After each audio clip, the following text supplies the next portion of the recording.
प्रयागराज के साथ साथ गोंडा में भी शुक्र खेत में इस समय कल्पवास चल रहा है।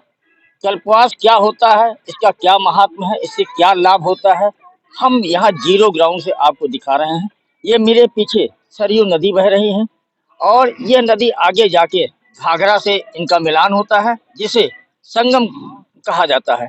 इसी सरयू नदी के किनारे ये पसका क्षेत्र है, जहाँ प्रत्येक वर्ष पौष में यहाँ सन्यासी, पारिवारिक लोग और साधु संत कल्पवास करने के लिए आते हैं। यहाँ कल्पवास का विशेष महत्व, जैसा कि अभी यहाँ के साधु संतों ने बताया। हमारा नाम है मणि राम दास, ट्रांसपोर्ट नगर लखनऊ में हमारा 2 नंबर पार्किंग में स्थान है भोलेनाथ का। यहाँ कितने दिनों से हैं, क्या यहाँ हम क्या प्रयोजन है आपका? प्रयोजन यहाँ कल्पवास का 21 दिन का भंडारा चलता है, जो 2000 से चल रहा है। और महाराज जी जो थे, अब ये है महाराज जी हमारे जो है कौशलदास जी महाराज, इनसे हम लोग 10 साल हो गया जुड़े हैं।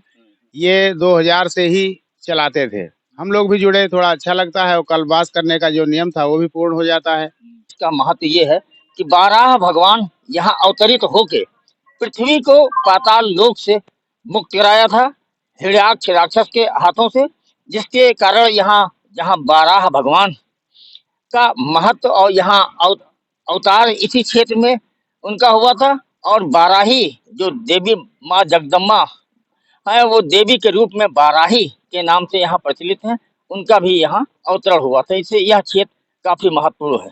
हालांकि इसी क्षेत्र में राजापुर गांव एक है, जहाँ गोस्वामी तुलसीदास जी की जन्मस्थली है और इसके बगल ही उनके गुरु नरिहर दास का भी आश्रम है।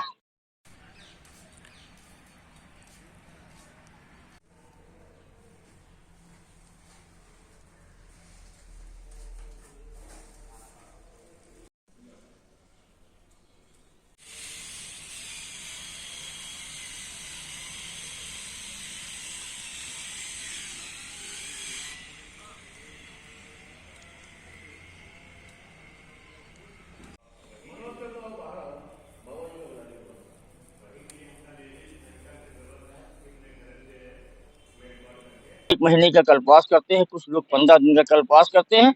इस समय यहाँ जो आप देख रहे हैं मड़हे की तरह या छप्पर जो देख रहे हैं, उसमें परिवार के लोग भी हैं और सन्यासी भी हैं, साधु संत भी हैं जो इस समय कल्पवास कर रहे हैं। वहाँ अभी हम आपको वो भी दिखाएंगे कि यहाँ जो साधु संतों ने बताया कि यहाँ का क्या महत्व है।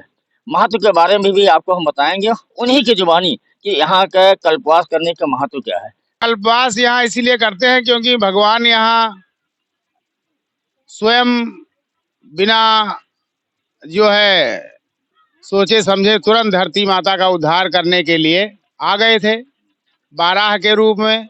वही सभी लोग उनको दर्शनों के लिए आए थे। यही क्षेत्र पूरा क्षेत्र जुटा था। यही जी क्या मतलब हुआ? सूकर का मतलब 12 और सूकर और सुअर एक ही को कहते हैं, तो सूकर के रूप में आने की वजह से उनका सूकर पड़ गया। खेत मतलब सूकर खेत, यानी ये जो 12 के रूप में 12 छत्र हो गया, 12 का क्षेत्र। जैसे भगवान राम का है, हमारे भगवान कृष्ण का है, तो ऐसी ये उनका क्षेत्र है। और यहाँ का महात्म्य यही था कि ये त्रिमुहानी कही जाती थी। तो एक बांध के लिए हर साल कुछ ना कुछ होता है, लोग बैठ जाते हैं। धरने पर भी कई बार धरना प्रदर्शन भी हुआ, लेकिन उसकी कोई सुनवाई नहीं हुई। यहाँ एक अगर पुल भी लगा दिया जाए या कुछ भी कर दिया जाए तो ये संगम का महत्व भी बढ़ जाए और जैसे था वो हो जाए। कुछ लोग ये संगम के महत्व के लिए भी आना बंद कर दिए हैं, क्योंकि ये बयानबाजी तो हर साल होती है लेकिन कोई सुनवाई नहीं होती है। बात ये है। यहाँ जो आप लोग कल्पवास करते हैं, इससे क्या फायदा है, क्या है, क्या लाभ, क्या मान के चलते हैं? लाभ इसमें हमें धर्म का प्रचार करना है, अपने धर्म के बारे में बताना है, अपने सनातन धर्म से लोगों को जोड़ना है।